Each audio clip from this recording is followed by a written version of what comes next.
chứ những ai bon để biến là thon chứ còn biến computer hay ai ở dưới vừa cao login phạt mờ sàn bon với mình đi ôm play giờ ca chơi đi ca những phương ca như là trong bàn được làm một những ai share ca như vừa điện thoại nhưng mà về đồng bùi và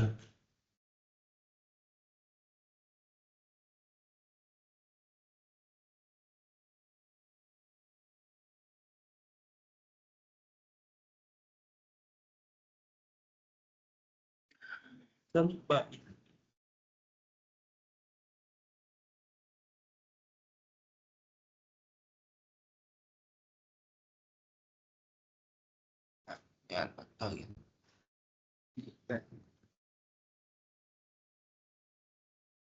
speaker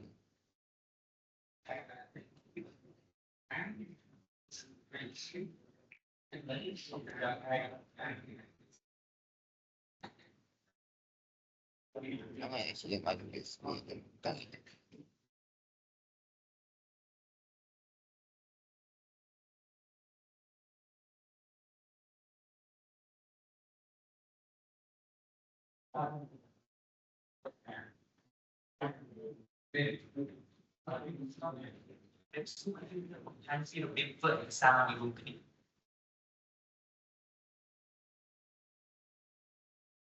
Chúng rep xua dương nâng một hai video phim phơi sao dùng kia đòi Microsoft về rồi phong sập ra đến nông bên này.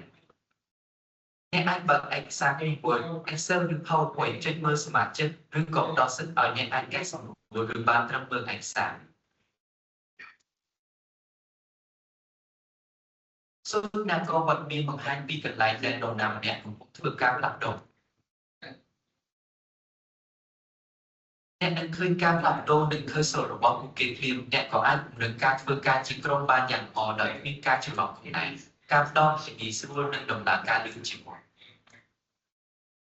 តោះសូមសាកល្បងធ្វើការលើឯកសាររបស់អ្នកថ្ងៃនេះរៀបចំដោយក្រុមការងារបរិបទកម្ម Digital បាទនេះជាវីដេអូខ្លីមួយដែលយើងដាក់បង្ហាញហើយយើងអាចជាអត្ថប្រយោជន៍មួយដែលយើងនិយាយស្រួលក្នុងការប្រើប្រាស់ហើយចំណេញទៅពេលវេលាអញ្ចឹង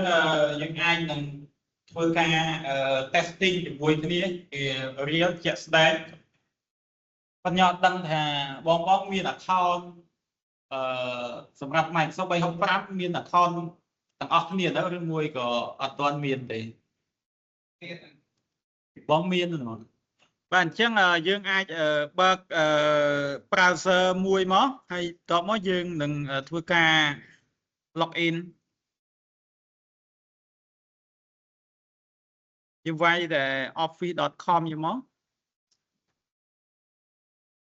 តបមកយើងយកពាក្យsign in សម្រាប់បងដែលមាន account អាចចូលទៅជាមួយគ្នាតិចទៅព្រោះយើងនឹងធ្វើការប្រតិជាមួយគ្នា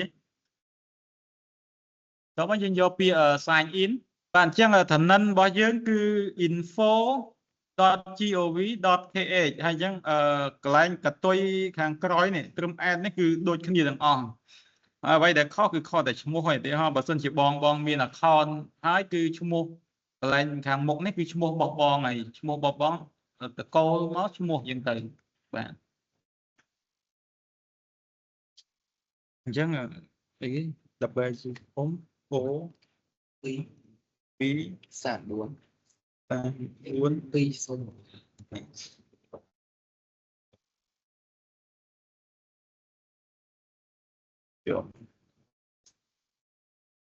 ចឹងពេលដែលយើងវាយ password របស់យើងគឺវានឹងទាឲ្យយើង verify ជាមួយ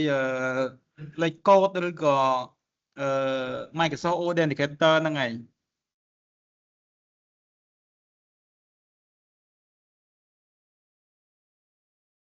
អញ្ចឹងក្រៅពីយើងជាម្ចាស់ account គឺយើងអ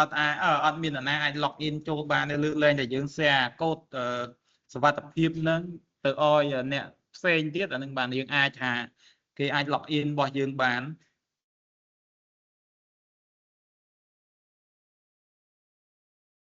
បាទអញ្ចឹងបន្ទាប់ពីយើង log in ចូល account របស់យើងហើយគឺយើងនឹងទទួលបានបែបនេះជា screen របស់យើងយើងចូលទៅ app នេះមកយើងនឹងឃើញ app មានច្រើនណាស់អញ្ចឹងបើយើងចង់ឃើញ app ជាច្រើនទៀតយើងចូលទៅ all app អញ្ចឹង app ទាំងអស់នេះដែលយើងអាចប្រើប្រាស់យើងអាចធ្វើការ explore បានដែលជាប្រយោជន៍ទាញយកជាប្រយោជន៍បាទប៉ុន្តែខ្ញុំអត់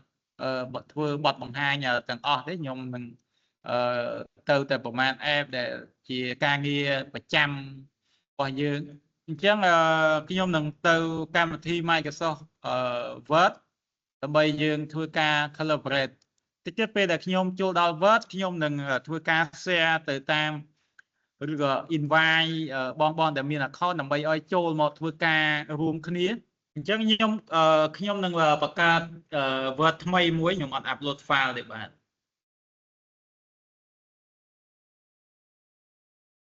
បាទអញ្ចឹង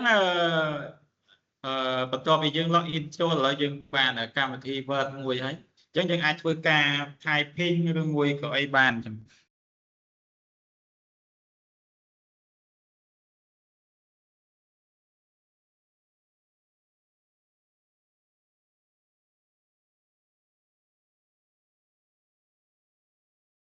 បាទអញ្ចឹងពេលដែលយើងវាយទៅគឺកន្លែងនេះ load fail រហូតអញ្ចឹងតែយើងថែមអក្សរពីអក្សរទៀតទៅកន្លែង load វិលហើយមកតមកវា take kill បាទអញ្ចឹងមាន fail បាទរបស់យើងគឺ fail រហូតអត់បារម្ភថាបាត់ដាច់ភ្លើងឬមួយក៏ម៉ាស៊ីនមានបញ្ហាអីបាត់ data បាត់អីគឺអត់ជាបញ្ហាទេបាទអញ្ចឹងកន្លែងនេះខ្ញុំនឹង share file របស់ខ្ញុំដើម្បី invite ក្រុមការងារក៏ដូចជាបងចូលទៅធ្វើការជាមួយគ្នាដែរអញ្ចឹងកន្លែងនេះខ្ញុំអាចយកមាន share បន្ទាប់មកខ្ញុំចុច share អញ្ចឹងកន្លែង share នេះគឺយើង share ទៅតាមរយៈemail មានតែបើសិនជាយើងដាក់ឈ្មោះគាត់ទៅគឺនឹង notification ទៅ email របស់គាត់ដើម្បីឲ្យគាត់ចូលមកជួយមើលជួយកែ file ឬក៏អីអញ្ចឹងរបស់យើងទៅអញ្ចឹងហើយកន្លែងនេះមួយទៀតគឺសម្រាប់យើងកំណត់នៅ permission អញ្ចឹងថាតើយើងចង់ឲ្យគាត់ជាមាន permission អីខ្លះទៅលើ file របស់យើងអញ្ចឹងនៅខាងលើនេះគឺ can edit នេះគឺយើងអាចនិយាយបានថាជា full permission ហើយមានតែអាចឲ្យគាត់ delete file របស់យើងអាចកែអាចលុបអាចបន្ថែមបន្ថយព័ត៌មានទិន្នន័យអីផ្សេងបានហើយទី2នេះគឺ can review ប៉ុន្តែគាត់អត់អាចមើលឃើញគាត់អាច suggest ឲ្យយើង change មានន័យថាជា add ជា comment យើងមានសិទ្ធិអត់ follow តាមគាត់អត់ចាំបាច់ឲ្យគាត់ change កែ file ទៅតាមចិត្តគាត់ទេមានន័យថាប៉ុន្តែគាត់អាចមានសិទ្ធិបញ្ចេញយោបល់អត់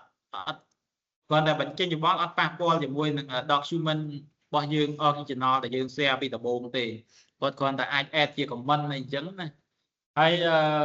មួយទៀតគឺសញ្ញាមួយនេះគឺជា hand view អញ្ចឹងកន្លែងនេះគឺគាត់ only view គឺគាត់អត់អាចធ្វើអីបានទេគាត់ក្រៅតែពីមើលឃើញហើយអត់អាច suggest change ឬក៏គាត់ចង់ change យ៉ាងអីក៏អត់បានដែរតែគាត់អាច download ចេញបានគាត់អាចចង់ copy file នឹងទុកនៅលើម៉ាស៊ីនគាត់បានoption ទី4នេះគឺបានតែ view តែអត់អាចធ្វើអីបានអត់អាច download file យើងចេញបានទេអញ្ចឹង permission គឺយើងមាន4ហ្នឹងដើម្បីឲ្យយើងកំណត់ permission ហើយតកតងជាមួយកន្លែងនេះគឺយើង copy ជា link ដើម្បីយើងផ្ញើ file ទៅឲ្យគាត់បាទអញ្ចឹងខ្ញុំនឹង copy link មួយផ្ញើតាម Telegram អញ្ចឹងនៅខាងក្រោមនេះគឺមាន4ទៀតពេលដែលយើងចូលមក setting នេះយើងអាចកំណត់បានទៀតថាតើយើងចង់ឲ្យ file ហ្នឹងទៅនរណាមើលអញ្ចឹងនៅខាងលើគឺ anyone នេះគឺគ្រប់មនុស្សទាំងអស់ឲ្យតែមាន link របស់យើងមានទទួលបាន link ហ្នឹងគឺគាត់អាច access បានអត់ចាំបាច់តែគាត់មាន license Microsoft 365មិនចាំបាច់តែគាត់នៅអង្គុយធ្វើការជាបុគ្គលិករបស់ក្រសួងព័ត៌មានទេក្រសួងផ្សេងក៏គាត់អាចធ្វើបានគាត់ក៏អាចចូលមកបានឲ្យតែគាត់មាន link របស់យើងបើសិនជាយើងយក option anyone ហ្នឹងហើយ option ទី2ខ្ញុំនឹងយក option ទី2នេះគឺមានន័យថាសម្រាប់តែបុគ្គលិក នៅក្នុងក្រសួងឯង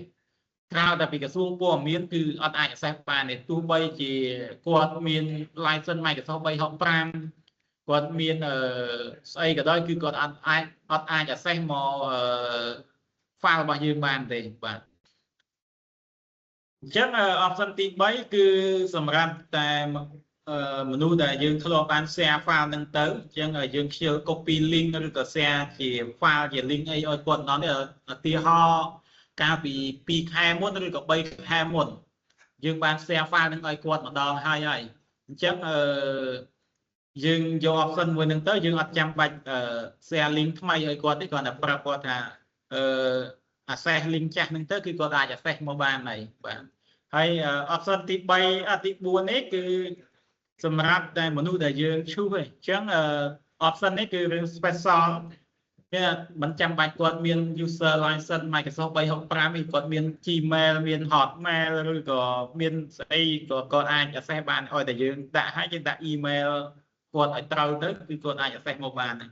ហើយ permission នៅកន្លែងនេះគឺដូចខាងដើមដែលខ្ញុំបានចែកចម្លែកដែរហើយមួយទៀតគឺតាក់ទងជាមួយ expire date អញ្ចឹងរាល់ការ share file គឺយើងអាចដាក់ជា expire date ដែរយើងអត់អាចចេះតែដាក់តរហូត share អត់មានថ្ងៃឈប់ឬមួយអីអញ្ចឹងទៅអញ្ចឹងយើងអាច set expire date ទៅតាមអ្វីដែលយើងដាក់ដែរព្រោះពេលខ្លះយើងធូរលំពេកទៅគាត់បែបជាគិតថាយើងហ្នឹងស្រួលអញ្ចឹងយើងអាចកំណត់ឲ្យគាត់2ថ្ងៃ3ថ្ងៃទៅដើម្បីចូលទៅមើល file ឬក៏កែ file ហ្នឹងយើងត្រូវមាន limit time របស់យើងដែរហ្នឹងគេអាច time management អញ្ចឹងកុំឲ្យគាត់យើងអត់ដាក់ expire date គាត់ហ្នឹងអត់ទនេចង់មើលថ្ងៃណាក៏បានអញ្ចឹងទៅអញ្ចឹងយើងអាចដាក់2ថ្ងៃ3ថ្ងៃទៅតាមទំហំការងារអញ្ចឹងទៅហើយបើគាត់3ថ្ងៃហើយក៏អត់បានមើលទេគឺគាត់អត់អាច access មកបានទេអញ្ចឹងវាមិនមែនជាកំហុសរបស់យើងទេគឺជាកំហុសរបស់គាត់ careless ហ្នឹងទៅអូខេអញ្ចឹងខ្ញុំនឹងយក option ទី2សម្រាប់តែនៅក្នុងក្រសួងព័ត៌មានរបស់យើងទេតោះមកខ្ញុំនឹង apply